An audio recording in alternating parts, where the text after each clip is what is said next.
Disney is a household name, known for establishing one of the most lucrative businesses to ever exist. His movies have survived the ages, holding a very special place in many people's hearts.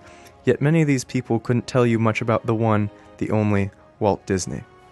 Born Walter Elias Disney on December 5, 1901 in Chicago, Illinois, to Elias Disney and Flora Call Disney, he loved drawing and art from a young age. During his time in high school, he worked both as an artist and photographer for the school newspaper. He started working with Ub Earworks in 1922, and they worked on 2-minute shorts called Laughograms. Walt hoped they would be a big hit, but Laughograms went bankrupt before anything could happen. Still, Walt wouldn't give up. He got through this by continuing to do what he loved, bringing joy to others. In 1923, Walt moved to Hollywood, California, where he, Earworks, and his brother Roy became business partners. Around this time, Walt came up with the idea for Oswald the Lucky Rabbit. Although Oswald was lucky in popularity, the rabbit turned out to be unlucky for Walt.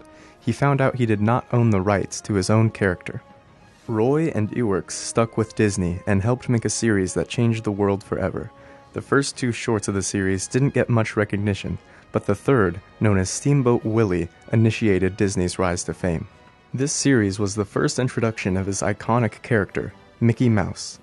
Over the years, the Walt Disney Studio made many movies including Pinocchio, Bambi, Fantasia, Dumbo, and Cinderella. Just leave it to me. What a gown this will be. Bibbidi-bobbidi, bibbidi-bobbidi, bibbidi-bobbidi. To this day, his movies are still favorites of many young children. Walt's life changed dramatically over the next few years, but he kept his humble attitude, staying true to who he was despite his fame. Walt and his team got to work on the first feature-length film, Snow White. That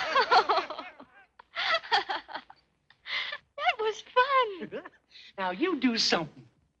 Well, what shall I do? Tell us a story. Yes, tell us a story. A true story. A love story. Well, once there was a prince. It premiered in December 1937 and was a huge success, becoming an international sensation. He was now able to share his gift with the world and bring people together using his cartoons. One of his most lasting endeavors is Disneyland, the now 85 acres of fun and joy in Anaheim, California, that continues to cultivate the dreams and imagination of both young and old. He realized he wanted to create a place where both children and parents could enjoy themselves. Innovative as he was, Disney had many roadblocks to overcome before he could bring his idea into reality, but he persevered. He and his brother took many risks, including the mortgaging $17 million. The official first day, July 17, 1955, was reserved for 15,000 invited guests. Unfortunately, nothing went as planned, and the infamous day became dubbed Black Sunday. 30,000 people managed to get in with counterfeit tickets. Everything else seemed to fall apart from there, including a gas leak in Fantasyland and lack of drinking fountains. Many thought Disney's dream was going to an end here before it truly began. Disney was not done yet, though. He had plans for another amusement park in Florida, this one even bigger and more extravagant than the first. No matter what may happen now or in the future, Disney's intent lives on in every child who enters Disneyland's gates. He wanted to show people that this was a place where magic still existed. In his opening day speech, he announced that Disneyland was meant for everyone. To all who come to this happy place, welcome. Disneyland is your land.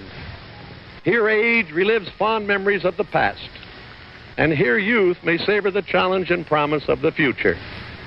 Disneyland is dedicated to the ideals, the dreams, and the hard facts that have created America, with the hope that it will be a source of joy and inspiration to all the world.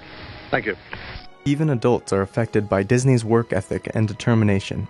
The company and amusement parks stand as a symbol for people everywhere, that dreams can come true if you are willing to work for them. Walt Disney was an artist, a businessman, an animator, a voice actor, and a producer. But most of all, he was a dreamer. Just a kid who never really grew up.